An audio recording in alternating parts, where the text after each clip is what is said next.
Okay, ये child labour का एक और केस लो, मोस्टली हमने सारे पढ़ लिए हैं। And this is laborers working on Salal hydro project versus state of Jammu and Kashmir and others. ठीक है, इसमें इशू क्या था?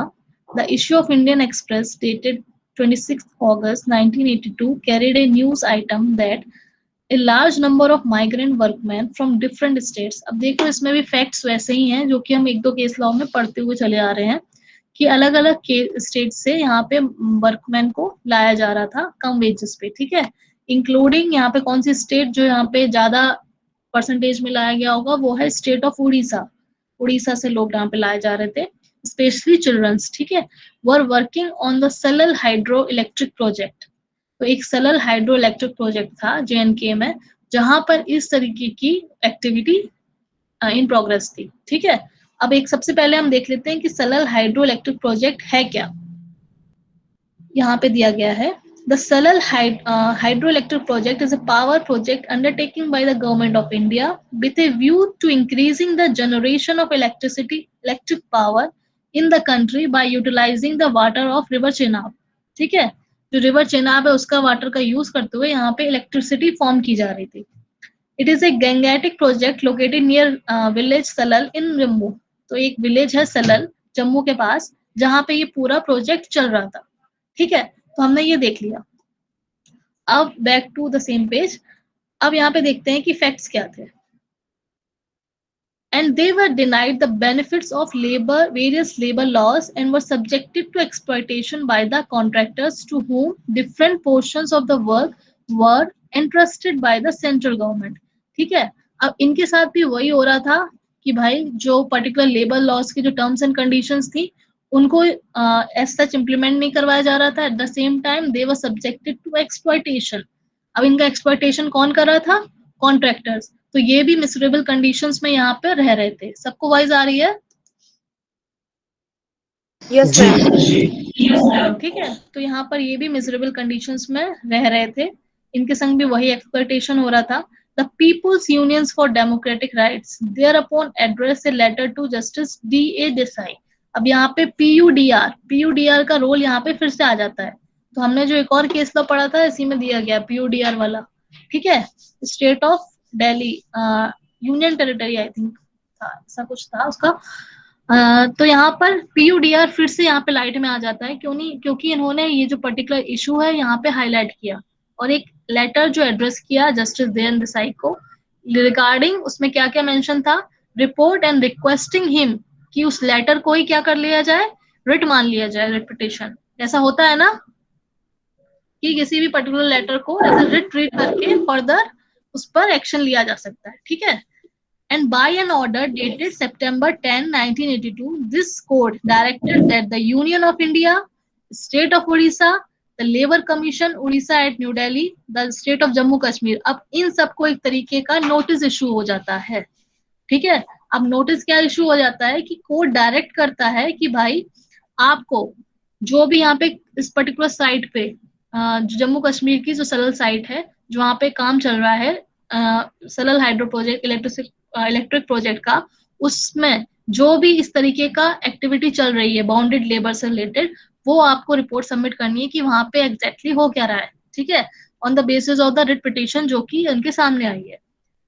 तो यहाँ पे whether there are any bounded labours, क्या यहाँ पे कोई बाउंडेड लेबर्स एम्प्लॉयड किए गए हैं इस प्रोजेक्ट में? अगर ऐसा है टू फर्निश देयर नेम्स, अगर ऐसा है तो उन सबके नाम वगैरह पता और वो कोर्ट ने मांगा। Whether there were any migrant workers who have came from other state, क्या वहाँ पे जो प्रोजेक्ट चल रहा है वहाँ पे कोई माइग्रेंट वर्कर्स हैं जो अदर स्टेट से लाए गए हैं? तो ये भी यहाँ पर हम लोगों ने देखा है कि फैक्ट्स में है। व्हाट वर द कंडीशंस, क्या कंडीशंस हैं, ये सारे क्वेश्चंस यहाँ पे डाले गए। ठीक है, आपको स्टडी प्रोड्यूस करनी थी।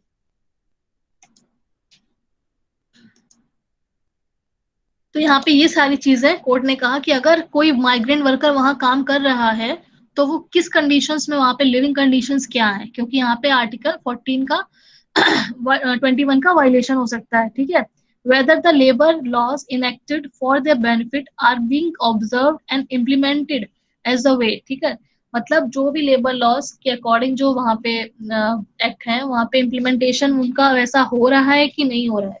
The labour commissioner Jammu visited, अब जो लेबर कमिश्नर थे जम्मू के, उन्होंने विजिट की उस पर्टिकुलर साइट पे, सलल हाइड्रो इलेक्ट्रिक प्रोजेक्ट पे, और एक अपनी इंटरम रिपोर्ट बनाई। ठीक है, जो फर्स्ट रिपोर्ट इंटरम रिपोर्ट बनाई, and this was followed by the final report. उसके बाद इंटरम रिपोर्ट के बाद उसमें जो भी इनको चेंजेस वगैरह किए होंगे, उसके बाद इन्होंने फाइनल रिपोर्ट जो है वो बनाई।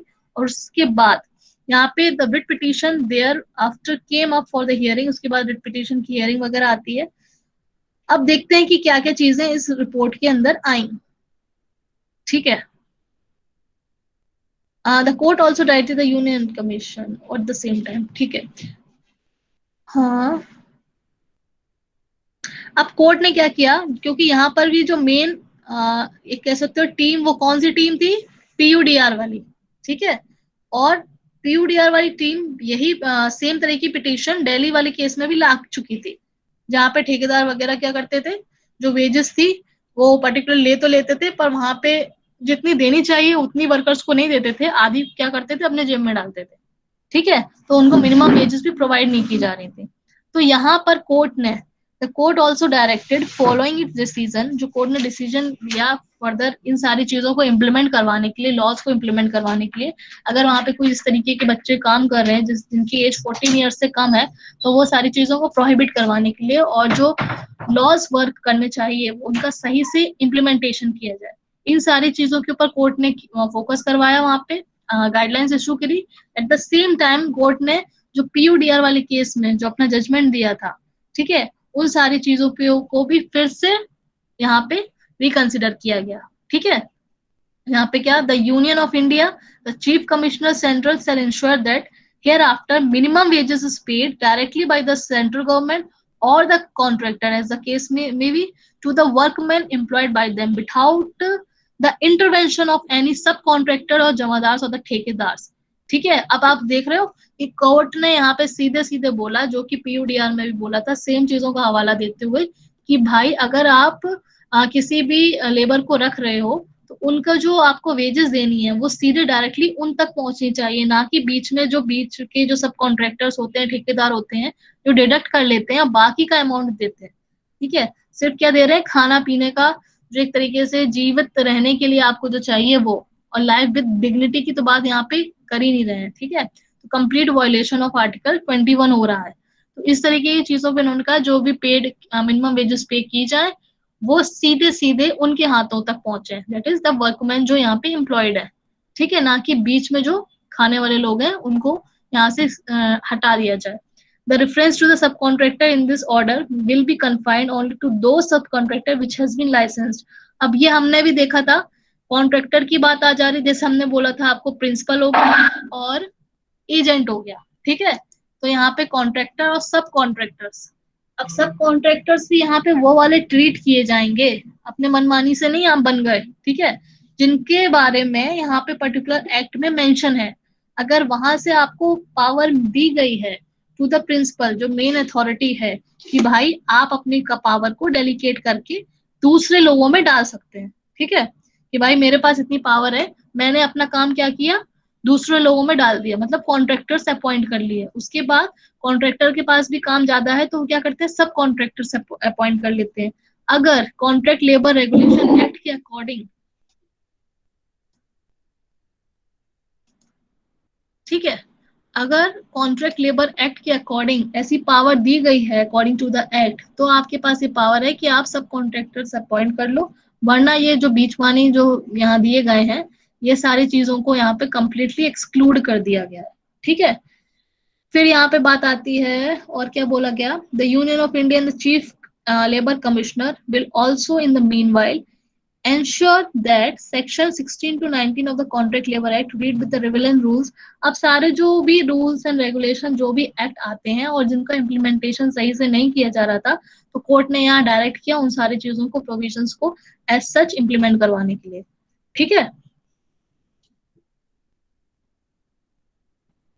तो यहाँ पे जो मेन चीज थी वो हमने पढ़ ली है, ये पूरा इसी से रिलेटेड है और डिटेल जो प्रोविजंस हैं पर्टिकुलर एक्ट के। ठीक है, इतना समझ आया और जी जरूरत नहीं है। ठीक है, फैक्ट्स तो बहुत ज्यादा है।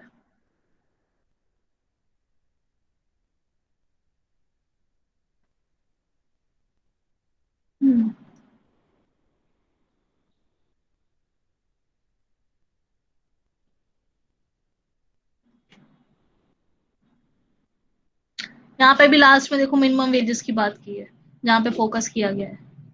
ठीक, तो ओवरऑल यहाँ पे इस केस लॉ के अंदर यही है, और पीयूडीआर वर्सेस यूनियन ऑफ इंडिया को यहाँ पे साथ में रखा गया है, उसका इसका भी यहाँ पे कहीं ना कहीं आपको जिक्र मिल जाएगा उसके बेसिस पर ही, क्योंकि यहाँ पे जो टीम थी वो सेम टीम थी, जो पिटीशन लाई गई थी वो भी पीयूडीआर के थ्रू ही लाई गई थी। ठीक है, थ्रू ए लेटर, जिसको आपने कंसिडर्ड एज ए पिटीशन। ठीक है, रिट पिटीशन। तो ये आपका labour working on Salal hydro project versus state of Jammu and Kashmir and others. तो एक सलल हाइड्रो प्रोजेक्ट हो गया, एक आपका PUDR versus union of India, जहाँ पे कंस्ट्रक्शन वर्क चल रहा था रिगार्डिंग ये ओवर ब्रिज वगैरह बनाने का, वो दो केस लॉ हो गए। और केस लॉ कौन से थे? MC Mehta versus state of Tamil Nadu, याद है?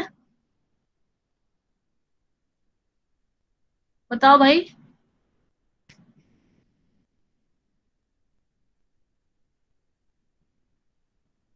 एक बीडी वाला केस था। हेलो, ये बचपन बचाओ आंदोलन हो गया, ये भी पढ़ा था हम लोगों ने। ठीक है, ये सर्कस में, याद रखना, बचपन बचाओ आंदोलन सर्कस इंडस्ट्री की बात करता है। ठीक, कुछ आप कीवर्ड्स ऐसे बना लीजिए जिससे आपको याद रहे। Now MC Mehta versus state of Tamil Nadu. Okay ma'am. ठीक है, यहाँ पर भी हजार्डियस वर्क करवाया जा रहा था, और एक टबैको मैन्युफैक्चरिंग और बीड़ी वाली जो केस लॉ था। ठीक है, एक जगह बीड़ी मैन्युफैक्चर करवाई जा रही थी, और एक जगह क्या हो रहा था, याद करिए जो मैंने आपको पहले बताया था शैलेंद्र, एक केस लॉ था जो हमने स्टार्टिंग फर्स्ट क्लास में पढ़ा था। मिनाली थी क्या उस समय? No ma'am. पीयूडीआर के साथ ही पढ़ा था हमने एक केस, क्योंकि एमसी मेहता वाला हम लोगों ने बाद में पढ़ा है। Okay ma'am.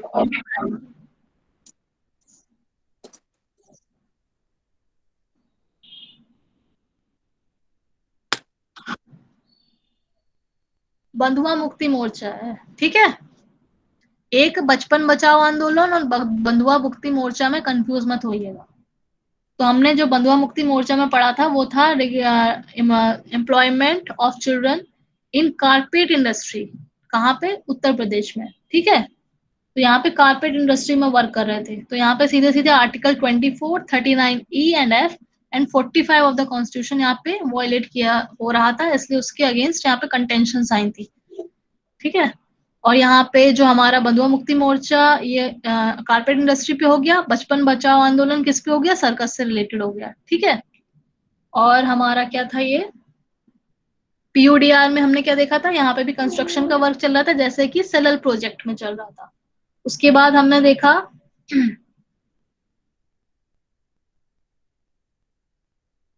उसके बाद और कौन से केस लॉस पड़े थे, ये अंदर आगे जो कंटेंट दिया उसमें मेंशन है। ठीक है, एक बार देख लेना आप लोग, कुछ केस लॉ तो एकदम याद रखिएगा। Okay ma'am. ठीक, अब हम लोग आ जाते हैं कुछ एक दो केस लॉ देख लेते हैं आज सेक्सुअल एक्सप्लॉयटेशन से रिलेटेड। आगे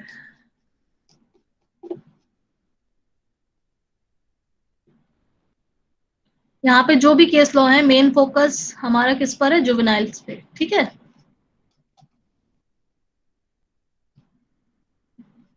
आप juvenile justice care and protection act 2000 पढ़ रहे हैं, तो आपको सबसे पहले ये चीज जरूर याद हो जानी चाहिए कि जुवेनाइल कौन होता है, जुवेनाइल डेलिक्वेंसी क्या होता है, ठीक, child in need of special care and protection क्या होता है, और कहाँ पे कौन से एक्ट की कौन सी सेक्शन के अंदर जस्टिस जेजे एक्ट के कौन से सेक्शन में मेंशन मैम है। अगर तो कुछ ऐसी चीजें आपको सारी चीजें पता होनी चाहिए।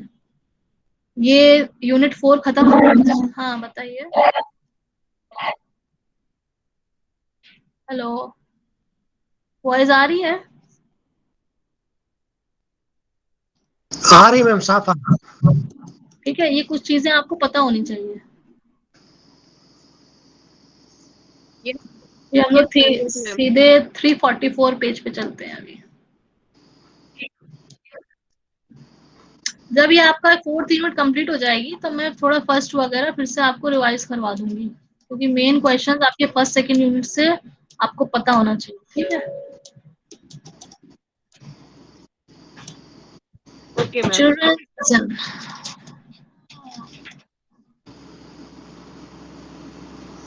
अब यहाँ पे आगे हम लोग सेक्सुअल हैरेसमेंट एक्सप्लॉयटेशन पे,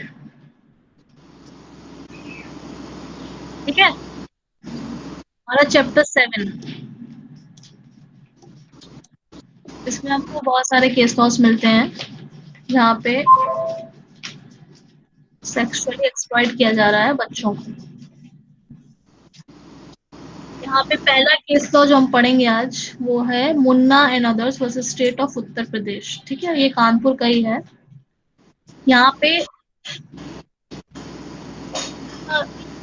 स्पीकर ऑन है, माइक ऑफ कर दीजिए।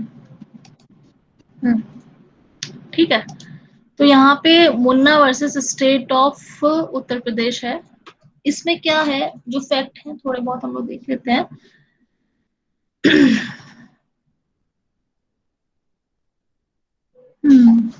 These three writ petitions came before us on the notice of to the state of Uttar Pradesh. They seek relief in respect of certain juvenile under trial prisoners in Kanpur Central Jail.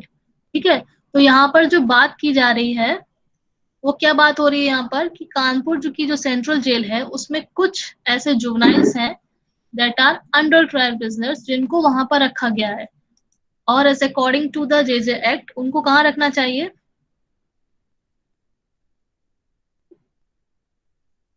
सुधार गृह। ठीक है, but इनको कहाँ पे रखा गया है, कानपुर सेंट्रल जेल के अंदर रखा गया है, और किसी की नजर भी नहीं गई है इन सारी चीजों पे जो भी यहाँ पे चल रहा है, ठीक है।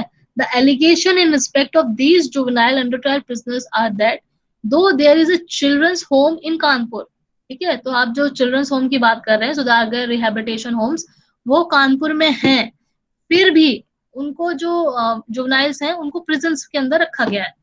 These juveniles under trial prisoners are who, according to allegation the writ petition, more than 100 in numbers. ठीक है, तो इनका नंबर कितना है, 100 से ऊपर बच्चे ऐसे हैं जो यहाँ पर सेंट्रल जेल के अंदर है, ठीक है। Instead of sending them to the children's home they are being sexually exploited by the adult prisoners, ठीक है। तो यहाँ पे केस इसके अंदर क्यों आया, एक तो ये एज के ऊपर भी आ सकता है, ठीक, एट द सेम टाइम यहाँ पे क्या हो रहा था कि उनको उनका एक्सप्लॉइटेशन हो रहा था, जो कि जुवेनाइल थे जिनको वहां पे रिफॉर्मेटरी होम्स में रहना चाहिए था उनका यहाँ पे एक्सप्लॉइटेशन हो रहा था। नंबर ऑफ जुवेनाइल्स यहाँ पे कितने हैं, 100 से ऊपर हैं, ठीक है। अब यहाँ पे जिसका भी जो यहाँ पे टीम है उसका यहाँ पे फोकस गया, उन्होंने देखा, तो यहाँ पे आगे भी हमको पता चलेगा क्या है। उनका एक्सप्लॉइटेशन सेक्सुअली एक्सप्लॉइट कौन कर रहा था, जो अडल्ट प्रिजनर्स थे, ठीक है। These allegations are based on a news report published in the issue of Indian Express. तो ये जो एलिगेशंस लगाई गई थी वो किसके बेस पे, किसके ऊपर बेस्ड थी, एक न्यूज रिपोर्ट पब्लिश हुई थी इंडियन एक्सप्रेस पेपर में, डेटेड दिसंबर 1981 की बात है, with reference is made to a visit of Shri Madhu Mehta of the Hindustani Andolan, ठीक है, ये पर्टिकुलर है, इनका नाम मेंशन है यहाँ पे, कोई मधु मेहता है जो कि हिंदुस्तानी आंदोलन से यहाँ पे रिलेटेड है, जिन्होंने विजिट किया था कानपुर सेंट्रल जेल को, ठीक है। इनके अकॉर्डिंग इन्होंने क्या फाइंड किया, according to the news report क्या यहाँ बताया गया है young boys of 10 to 14 years are being supplied to convict for their delectation, and the boy named Munna, whom he met, was in agony because after the way he used, he was unable to sit. When these three writ petitions based on the news report came up for the admission, it was not possible to state whether these allegations contained in the news report were correct or not. अब ये सारी allegations लगाई गई और एक नाम मुन्ना नाम का एक लड़का है, ठीक है, जिसको किसने एक तरीके से इंटरव्यू लिया, बताओ किसने लिया था इंटरव्यू इनका, मुन्ना नाम के लड़के से किसने इंटरेक्ट किया था? समाचार पत्र जो आपने बताया, द एक्सप्रेस का, द न्यूज एक्सप्रेस। नहीं, न्यूज एक्सप्रेस में तो ये रिपोर्ट छपी थी, ठीक है, मधु मेहता थी हिंदुस्तानी आंदोलन की, ये याद रखो। तो उन्हीं के तो पत्रकार ने, जर्नलिस्ट ने इंटरव्यू लिया होगा। आंदोलन जो नाम है वो याद रखो, हिंदुस्तानी आंदोलन से रिलेटेड है, ठीक है। इनकी रिपोर्ट कहाँ पे सबमिट हुई, इन्होंने कहाँ पे छपवाया इसको, इंडियन एक्सप्रेस पेपर में। उन्होंने जिस पर्टिकुलर लड़के की यहाँ पे बात हुई जिसके ऊपर केस बेस्ड है, ठीक है, वो है मुन्ना, उससे इंटरेक्ट किया। उन्होंने देखा कि उसकी कंडीशन ऐसी हो रही थी, he was in extreme pain, कि वो बैठ भी नहीं पा रहा था, ठीक है, unable to sit, maybe because of the sexual exploitation या फिर फिजिकल अब्यूज, या फिर आप कह लो किसी भी तरीके का एक्सप्लॉयटेशन वहां पे हुआ होगा उसके साथ। और ये तीनों जब रिट पिटीशन से रिलेटेड जो भी न्यूज रिपोर्ट आई, तब ये एक स्टेट को एक तरीके से यहाँ पर चेक करना था कि जो भी न्यूज आ रही है whether it is correct or not, ठीक है। तो कोर्ट ने क्या किया, इशू किया notice to the state government of Uttar Pradesh, ठीक है।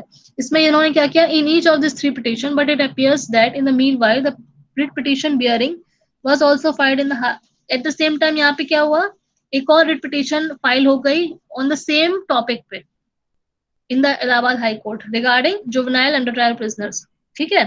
तो ये दो चीज हम देखते हैं कि सेम इशू फिर से सामने आ गया। एक तो यहाँ पे क्वेश्चन था कि भाई ये सही है कि नहीं, तो सही है या नहीं इसको चेक करने के लिए यहाँ पे डायरेक्शंस दिया गया था स्टेट ऑफ उत्तर प्रदेश को। उस मीनवाइल उसके साथ साथ एक और आ गई, तो कहीं ना कहीं ये पॉइंट क्या होता है, स्ट्रांग हो जाता है, ठीक है।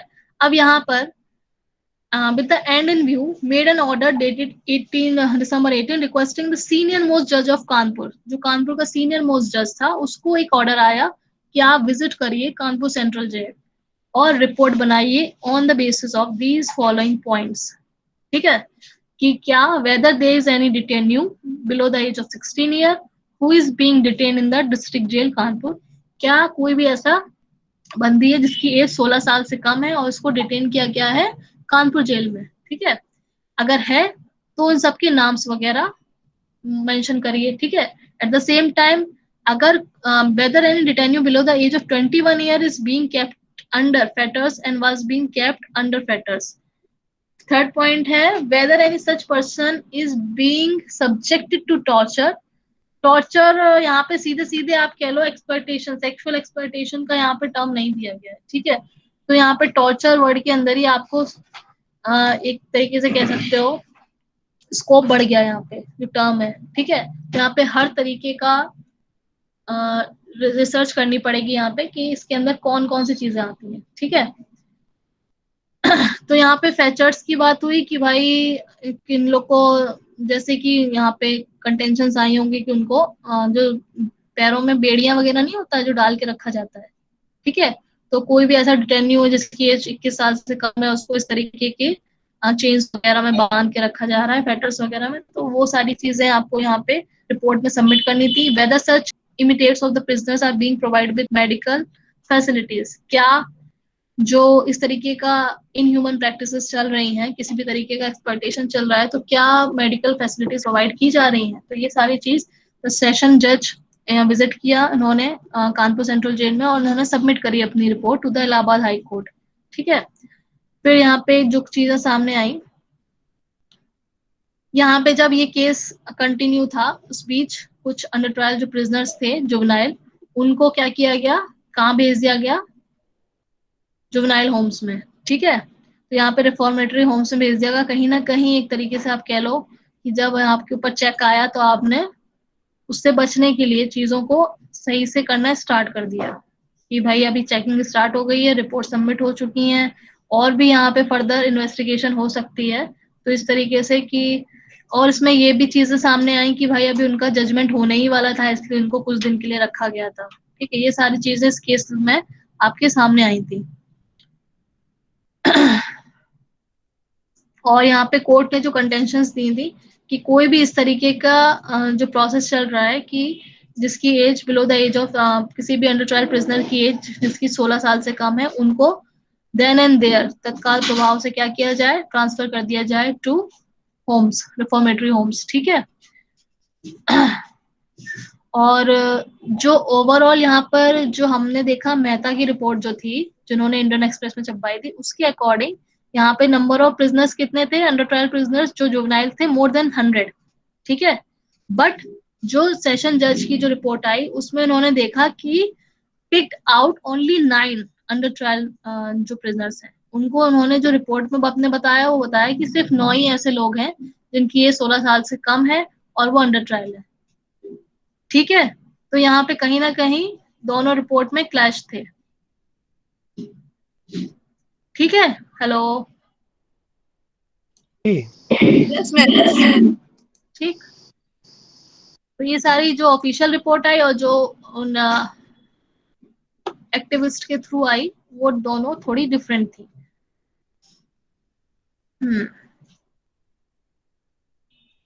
अब यहाँ पे बात एक चीज और आई।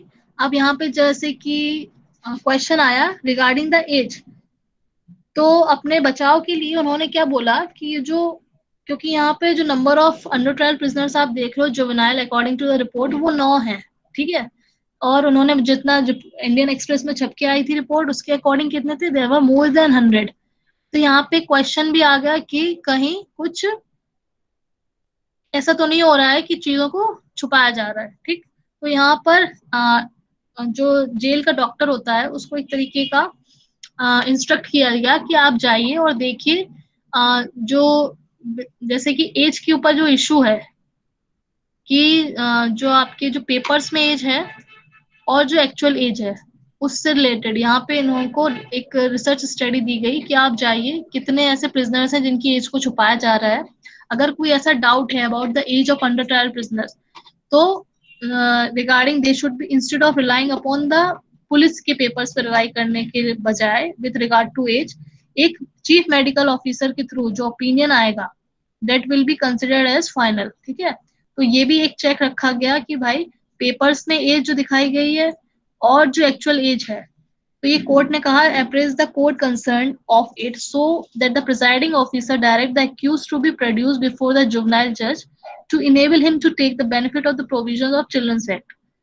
यहाँ पे ये चीज भी होती है कि आप छोटे नहीं हो फिर भी आप यहाँ पे बेनिफिट किसका ले लेते हो, चिल्ड्रंस एक्ट का। ठीक है। तो दोनों ही चीजें आ जाती हैं, या तो आपकी जेल अथॉरिटी से मिस्टेक हुई, ठीक है, तो आपने यहाँ पे क्या किया,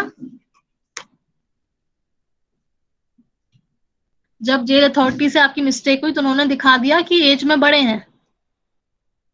ठीक है, बचने के लिए, क्योंकि उनको कहाँ रखना था, जुवेनाइल होम्स में। ठीक है।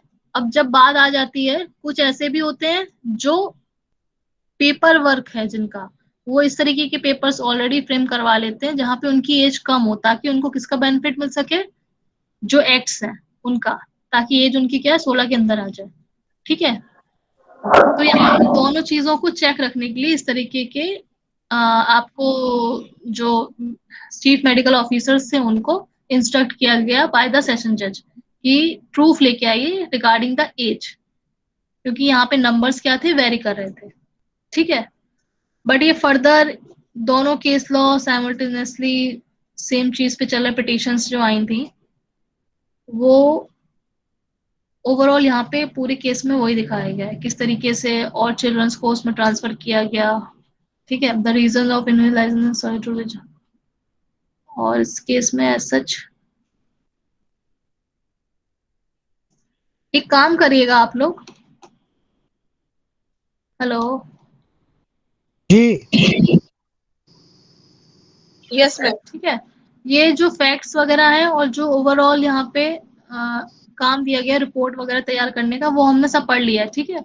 पर इसका जो फाइनल जजमेंट है Munna and others versus state of Uttar Pradesh का, ये इसमें मेंशन नहीं है, ठीक है, क्योंकि इसको फर्दर डाल दिया गया है फॉर द हियरिंग। बट यहाँ पे लास्ट में आप देखते हो, this judgment is also reported in 1982 1 Supreme Court 545। तो इसमें ये मेंशन किया गया होगा। एक बार इसको आप लोग साइटेशन डालकर इसको जरा एक बार देख लेना, यह काम हम आपको दे रहे हैं, ठीक है। इसका फाइनल जो अब तक क्वेश्चन आया है, मैम ठीक है इस मनाली। लॉ की साइटेशन चेक करनी है। इसकी साइटेशन चेक यस करके इसका मैम। फाइनल देख लेना, क्योंकि जो मुन्ना नाम का जो लड़का था जिसकी उससे से पूछताछ हुई थी, जिसके नाम पे ये बेस्ड है, वो शायद मर गया था, ठीक है। और उसका कोई फर्दर ओके। उसको उसका केस शायद बंद हो गया था, क्या हुआ था इस केस को, इसलिए मुझे यहाँ पे डाउट है। और यहाँ पे ऐसा कुछ मेंशन नहीं किया गया है, ठीक है। तो एक बार देख अच्छा, लेना। हाँ इस केस को ब्रीफ चेक करना है साइटेशन। हाँ, ये साइटेशन नीचे दी गई है ना, इसके थ्रू आप डाल लेना, ठीक है। Yes ma'am. हाँ, तो कल बताना इसका ओके क्या ओके है, मैं इसको सर्च नहीं कर पाई। ओके। नाउ 333 एक केस तो और है।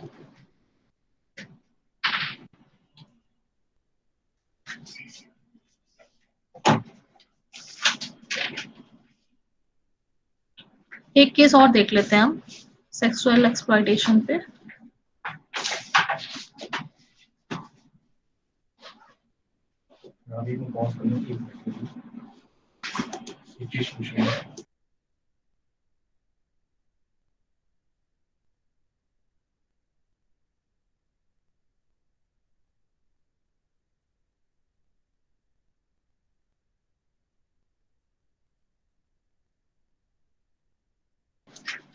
हेलो,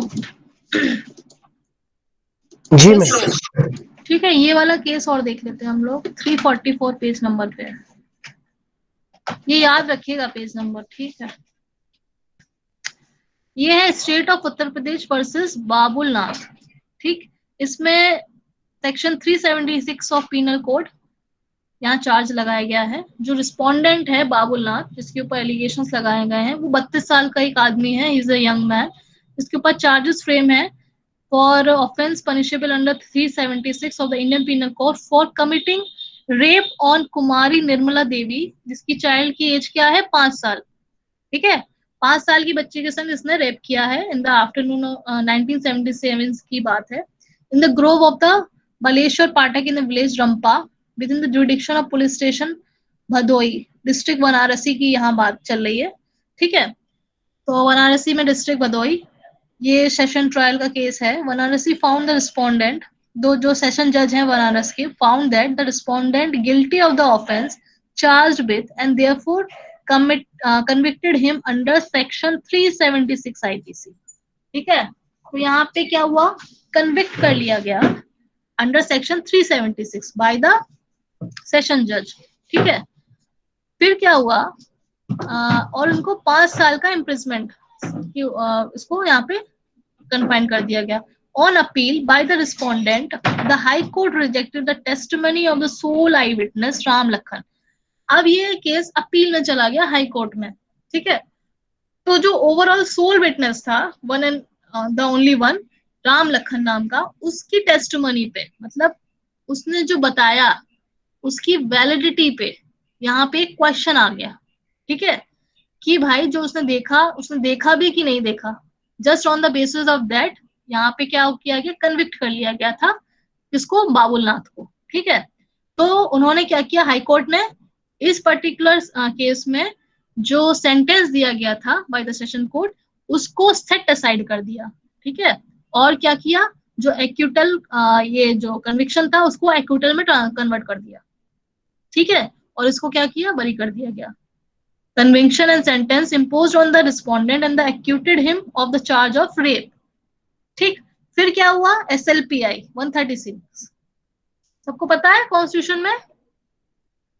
फर्दर इनके जो हाई कोर्ट ने जो ऑर्डर दी उसको चैलेंज किया गया थ्रू स्पेशल पिटिशन, ओके। उसके बाद इस केस में क्या हुआ, from the explanation reproduce above it is distinctly clear. अब फैक्ट एंड सर्कमस्टेंसेस यहाँ पे फिर से देखे गए, तो यहाँ पे देखा गया कि ingredients which were essential for proving a charge of rape were the accomplishment of the act with force and resistance to constitute the offense of rape. Neither section 375 of IPC nor the explanation attached there was required. There should be necessarily be complete penetration of the penis into the private part of the victim. In other words, to constitute the offense of rape, it is not all necessary that there should be complete penetration of male. अब ये सारी contentions यहाँ पे डाली गई। जो चीज हमको यहाँ पे पढ़नी है वो है सोल विटनेस। जो सोल विटनेस कौन था, राम लखन था। ठीक है, राम लखन की सोल विटनेस की टेस्टिमनी पर ही यहाँ पे क्वेश्चन आ गया था। नाउ इसीलिए हम ये पढ़ रहे हैं कि now coming to the witness of evidence of the sole witness जो कि राम लखन ने दिया था, we find that the observation of the High Court that he fabricated the explanation for delay in lodging the report and that he is not reliable witness are not correct. अब SLP के through ये जो challenge किया गया उसमें ये बताया गया कि भाई जो हाई कोर्ट ने इनके ऊपर चार्ज लगाया है regarding the fabricating of evidence eight the same time, किसके ऊपर, राम लखन ने जो बताया है वो एक तरीके से फैब्रिकेट करके बताया है। ठीक है, जो भी इनके फैक्ट्स थे। एट द सेम टाइम क्या हुआ, आपने डिले करी लॉन्च करने में रिपोर्ट, मतलब इतनी देर में आपने मन घड़ंत कुछ कहानियां बना के पेश कर दी। ठीक है, तो ये सारी कंटेंशंस की बेसिस पे उनका जो कन्विक्शन था वो एक्यूटर में कन्वर्ट कर दिया गया था।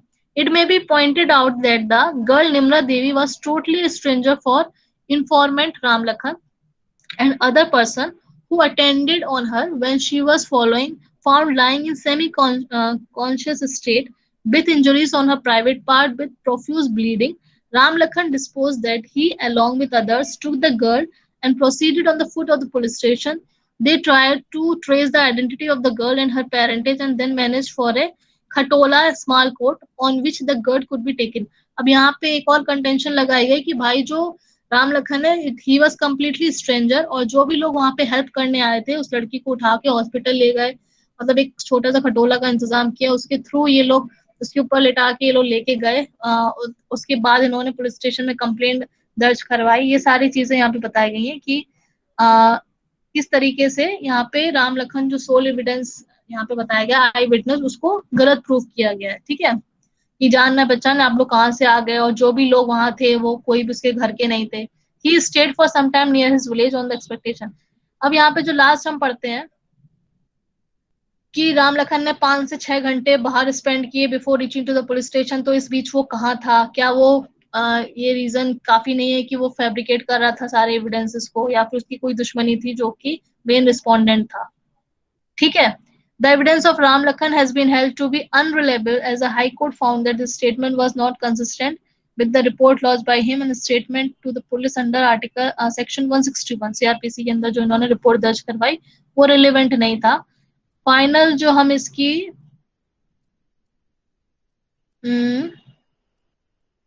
मैम देखना पड़ेगा क्या, हेलो, इसमें जजमेंट कंक्लूजन नहीं दिया है, साइटेस्ट में देखना पड़ेगा। According to the statement of Ram Lakhan, पर यहाँ पे एक चीज मेंशन है कि फर्दर जो एसएलपी के थ्रू जो जिसकी फेवर में जजमेंट हुआ है मतलब फिर से उसको डाल दिया गया जेल में। ये देखिए, in the fact and circumstances narrated about the appeal succeeds, SLP में जो भी दिए गया and thereby allowed the judgment and the order of acquittal recorded by the high court is set aside. समझे, यहाँ पे आप ये लिख सकते हैं। एसएलपी क्या होता है मैम? ये स्पेशली पिटीशन। जब आपका जो हायरकी आप देखोगे तो आप जो डिस्ट्रिक्ट कोर्ट के ऊपर जो आपने हाई कोर्ट में अपील कर दी उसके बाद आप कहाँ जाओगे?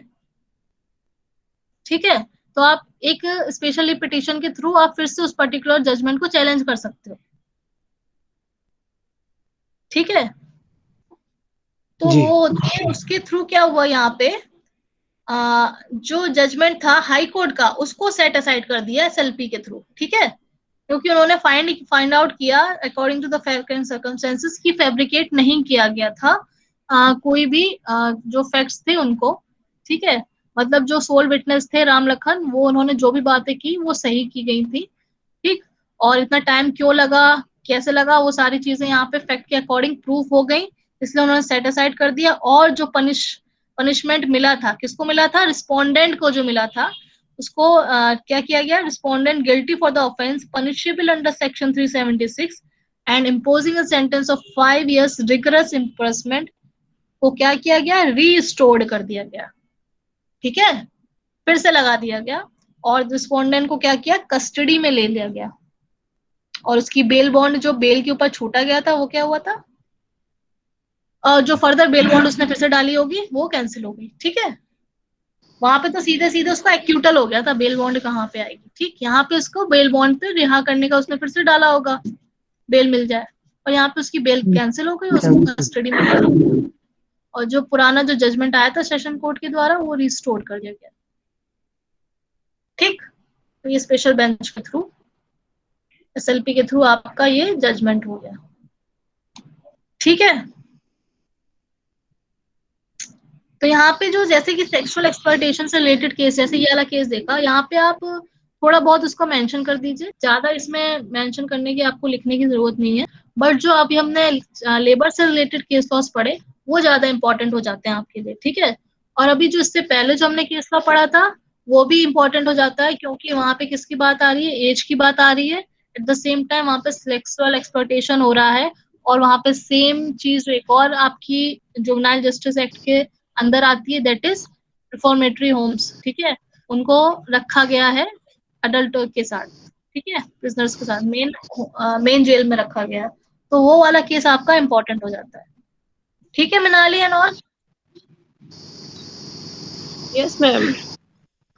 ठीक, तो आज हमने 3 केस लॉस पढ़ लिए। आपका लेबर चाइल्ड लेबर से रिलेटेड जो भी केस लॉस थे वो कंप्लीट हो चुके हैं।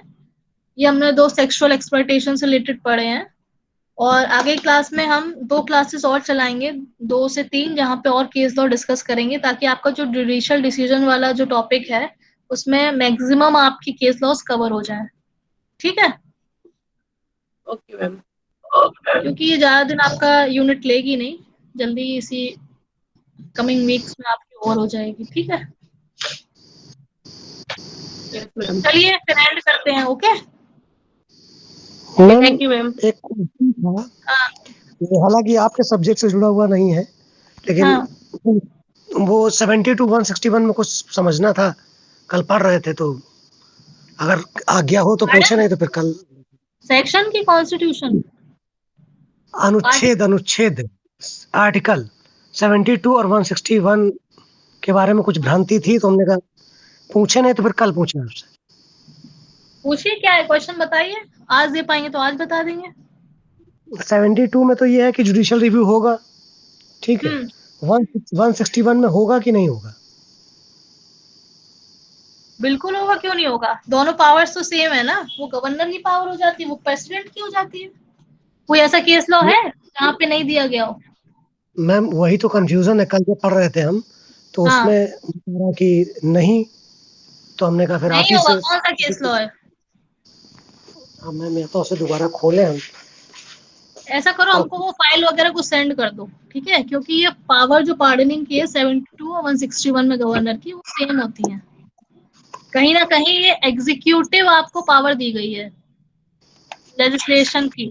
ठीक है, यहाँ पे पावर क्या हुआ है? डेलीकेट की गई है। वो सॉरी, हम ऑर्डिनेंस बताने लगे आपको, बच्चों को डेलीकेट लेजिस्लेशन बता रहे हैं ना। जी, तो मेरे को वैसे आप वो करो, सेंड करो फाइल, कौन सी क्या क्वेश्चन है, सीधे सीधे। ठीक है, वही 161 ही पे मेन फोकस है कि जुडिशियल रिव्यू एक केस कह रहा है कि नहीं होगी, और हाँ, जैसे होनी चाहिए। एक केस जो कह रहा है उसकी साइटेशन देखो, उसका ईयर क्या है। ठीक है, और जो दूसरा केस जो बोल रहा है, एक कह रहा है होगी और एक कह रहा है नहीं होगी, तो आप ये देखो कि उसकी सीरीज क्या है केस की, ईयर की। ठीक है मैम, भेजते हैं आपको। ठीक है, ईयर के अकॉर्डिंग पता चलेगा कि उसको आपने सबसाइड तो नहीं कर दिया, उस केस को ओवररूल तो नहीं कर दिया जजमेंट को। ठीक है, जी जी मैम, भेजते हैं आपको। हाँ ठीक है, ओके। चलो, thank you. Okay, thank you ma'am. Okay.